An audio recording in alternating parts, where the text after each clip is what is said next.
নমস্কার। আজ রামনবমী।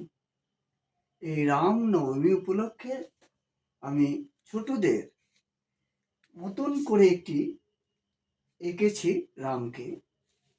কারণ আজকে রামনবমী উপলক্ষে অনেক মানুষ পুজো করে, কিন্তু আমি সাধনা করলাম ছবি আঁকার মধ্যে দিয়ে।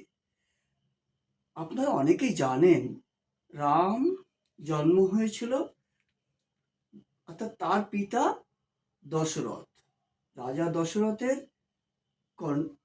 স্ত্রী কৌশল্যা, তার গর্ভে রামের জন্ম হয়।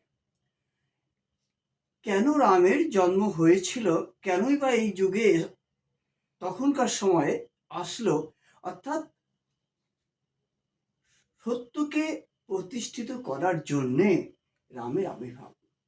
অর্থাৎ সত্যকে প্রতিষ্ঠিত করতে গেলে মিথ্যাকে ফেলে রেখে তারপর সত্যকে প্রতিষ্ঠাতা করেন রাম।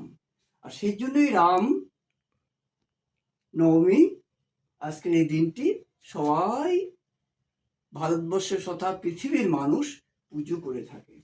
তাই সেই উপলক্ষে আমি একটি ছবি আঁকলাম।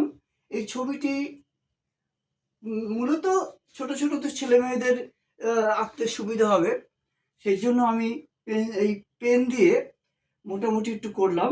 তারপরে রং টং নিশ্চিত ওরা করবে, আরো ভালো লাগবে সেটা।